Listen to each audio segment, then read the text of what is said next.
Bonjour à tous, je suis ravie de vous retrouver après presque 11 mois d'absence. Entre-temps, il a fallu que je prépare mon mariage, que je me marie et que je me remette de tout ça.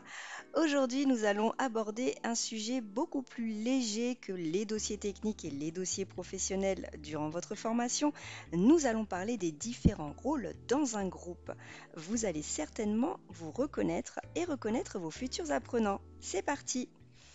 On commence avec le multitâche. Le multitâche, comme son nom l'indique, il a une capacité à gérer plusieurs tâches en même temps. Il peut écouter le formateur, prendre des notes sur toute autre chose ou encore répondre à un SMS. Il peut se sentir stimulé sous la pression de plusieurs tâches à accomplir dans un temps donné. Et vous en savez quelque chose car la formation que vous suivez vous demande très souvent de faire ceci. Ce qui est un petit peu moins cool, c'est qu'il peut vite se laisser distraire et perdre le fil, passant du coup à côté d'une information importante. Cela risque d'occasionner un apprentissage partiel et son attitude peut aussi déstabiliser ses collègues. Alors, que pouvez-vous faire? Eh bien, le formateur va devoir instaurer des règles, par exemple sur l'utilisation des téléphones durant la session de formation, en expliquant les raisons ou en l'orientant vers une utilisation de ces outils plus centrée sur le sujet développé. Il faut également favoriser un environnement d'apprentissage engageant pour le motiver à rester focus. Et ça, c'est du boulot. Nous continuons avec l'expérimenté. Ce qui est cool avec lui, c'est qu'il partage son expérience dans le domaine. Il va concrétiser la théorie par des exemples d'expériences vécues. Cette mise en avant peut motiver d'autres apprenants à partager leurs propres expériences, mais aussi lui permettre d'asseoir sa confiance en lui ou de la faire grandir. Ce qui est moins cool, par contre, c'est qu'il peut vite se noyer sous ses représentations et ne pas développer de nouvelles connaissances transmises par le formateur ou ses collègues apprenants. Occupé à parler de ses propres expériences personnelles et professionnelles, il peut ne pas entendre. Ce que vous pouvez faire, c'est un profil intéressant dont le formateur peut se servir pour venir enrichir un propos, mais qui devra rester vigilant à ce que l'expérimenté ne tombe pas dans le profil critique. Nous le verrons plus tard, en prenant trop d'espace ou en réfutant et critiquant toute nouvelle connaissance. Il faudra l'encourager à partager son expertise tout en le sollicitant à l'écoute des autres et à l'acquisition de nouvelles connaissances. Nous passons maintenant au pacifiste. Ce qui est cool avec lui, c'est qu'il instaure d'emblée un cadre de travail calme et harmonieux où les conflits et les altercations n'ont pas du tout leur place. Il favorise les échanges positifs et bienveillants et peut donc aider à créer un lien entre les différents apprenants dans le groupe. Ce qui est un petit peu moins cool, c'est qu'en voulant constamment éviter ou fuir les situations conflictuelles ou à risque, il peut refuser de prendre part à des débats ou des échanges et ainsi ne pas développer son esprit critique. Il va éviter certains sujets ou de poser certaines questions par crainte des conséquences. Ce que vous pouvez faire. Le formateur va devoir encourager la position du pacifiste à vouloir conserver un cadre de travail harmonieux tout en le motivant à s'exprimer et à ne pas hésiter à entrer dans les débats. Il faudra le rassurer quant à la notion de critique qui n'est pas forcément négative et aux divergences d'opinion qui peuvent être très constructives. C'est vraiment un rôle qui est très agréable au niveau du travail car vous pouvez voir l'évolution au jour le jour. Passons au comique, le bout en train du groupe. Évidemment, ce qui est cool, c'est son sens de l'humour qui va venir détendre une atmosphère d'apprentissage trop pesante ou certains apprenants qui seraient trop stressés. Il amène de la légèreté à des débats parfois trop engagés qu'il peut juger anxiogènes. Son humour peut désamorcer des tensions au sein du groupe. Ce qui est un petit peu moins cool, c'est qu'il ne sait pas forcément doser. Il peut vite tomber dans la lourdeur d'un humour répétitif qui n'intervient pas toujours au bon moment. Cela peut perturber les apprenants dans leur concentration et son humour peut également empêcher de traiter profondément un sujet et donc limiter l'apprentissage. Ce que vous pouvez faire, c'est que malgré ce masque de bonhomie, c'est un profil complexe pour le formateur qui doit veiller à ce que son groupe ne devienne pas un one-man show où le comique aurait tout le loisir de s'exprimer. Il faudra donc veiller à reconnaître son humour et les bénéfices sur le groupe tout en l'orientant vers un apprentissage sérieux afin que les partages restent toujours constructifs. Mais tout ça dans la bonne humeur. Passons au sociable. Ce qui est cool avec lui, c'est qu'il va créer une dynamique et de la cohésion dans le groupe en favorisant les échanges. Il impliquera chaque apprenant dans son appartenance au groupe pour créer de la solidarité et un travail collaboratif et participatif. le sociable est vraiment génial. Ce qui est moins cool, c'est qu'en voulant absolument interagir avec les autres, il peut avoir des difficultés à accomplir un travail individuel. Et c'est ce qu'on lui demande. Il peut également passer à côté de son apprentissage et des objectifs fixés, engendrant un manque dans l'acquisition des connaissances et compétences. Ce que vous pouvez faire, eh bien, c'est qu'il va falloir l'encourager à développer ses capacités de travail en autonomie tout en proposant des activités en groupe afin qu'il puisse s'épanouir dans son parcours de formation. C'est un profil intéressant pour aider un apprenant réservé à s'intégrer dans le groupe. Il faudra donc le solliciter dans ses actions d'interaction sociale si l'on remarque qu'un apprenant est à l'écart.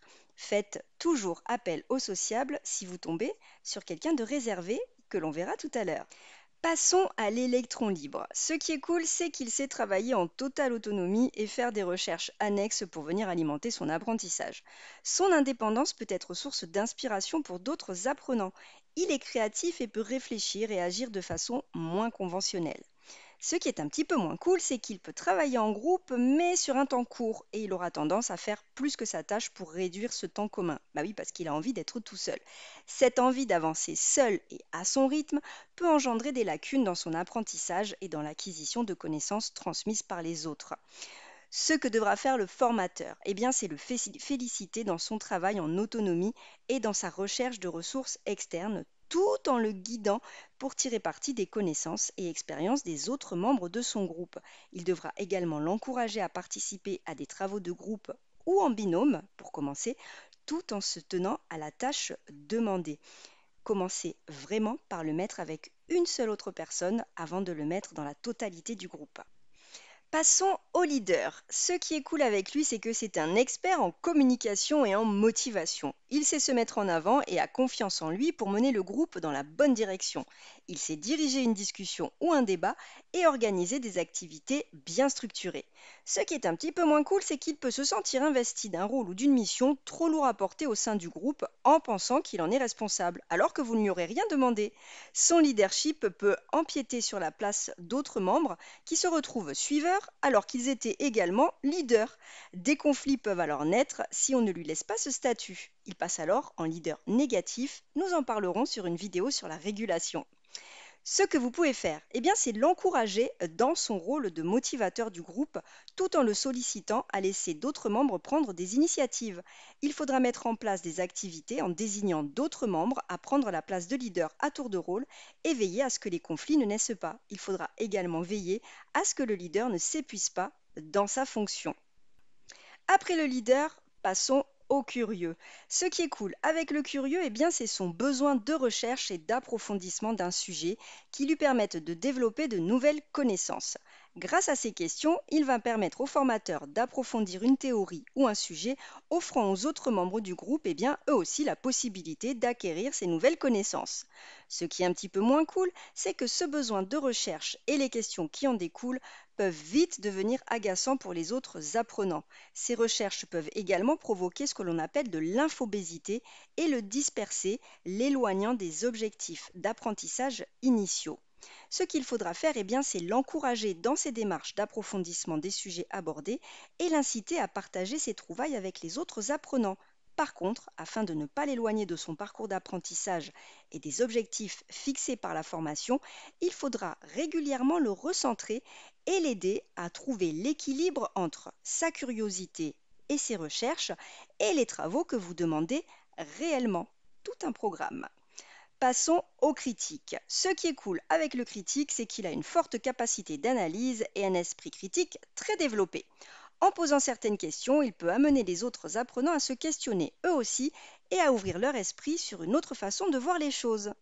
Ce qui est un petit peu moins cool, c'est qu'il peut être vu comme un perturbateur à force de remettre en question des principes ou des théories.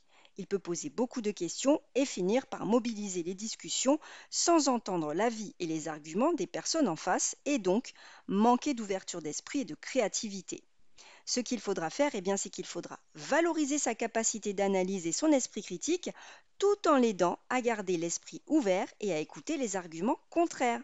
Il sera nécessaire de maintenir un climat propice aux échanges et respectueux afin que ces critiques ne soient pas perçues négativement par le reste du groupe. Et oui, et je vous conseille d'ailleurs dès votre première séance ou la deuxième de mettre en place un exercice sur la définition de la critique, car beaucoup pensent encore qu'elle est forcément négative. Passons au réservé. Ce qui est cool avec lui, eh bien, c'est qu'il a développé sa capacité d'observation et d'écoute, lui permettant d'acquérir une grande compréhension des sujets abordés. Et oui, il parle peu, mais il écoute beaucoup. Lorsqu'il est interrogé et qu'il a le courage de s'exprimer devant le groupe, il gagne en confiance en lui. Ce qui est moins cool, eh bien, c'est qu'il peut se mettre volontairement à l'écart et éviter les interactions avec les autres apprenants. Et donc, risquer de passer à côté de l'acquisition de nouvelles connaissances partagées par ses pairs. Il aura du mal à participer aux discussions de façon active et à exprimer ses idées, générant ainsi stress et inconfort. Pour pouvoir l'aider, eh bien, il suffit de le mettre à l'aise. Il faudra créer et maintenir dans le temps un cadre inclusif indispensable pour ne pas le laisser sur le bord de la route. Pour l'accompagner à s'exprimer, il sera judicieux de le solliciter lors de travaux en binôme ou en groupe plutôt que devant le groupe dans son entièreté. Il faudra le féliciter lors de ses prises de parole pour lui donner confiance en lui. Alors, dis-moi tout en commentaire. Quel rôle es-tu? Est-ce que tu en as plusieurs? Est-ce qu'il a évolué entre le début de ta formation et aujourd'hui? Je suis curieuse de le savoir. Et les jurys aussi. N'hésite pas pendant ton oral à expliquer les rôles que tu as repérés durant tes stages et comment tu les as gérés. En attendant la prochaine vidéo, je te souhaite une très belle fin d'été.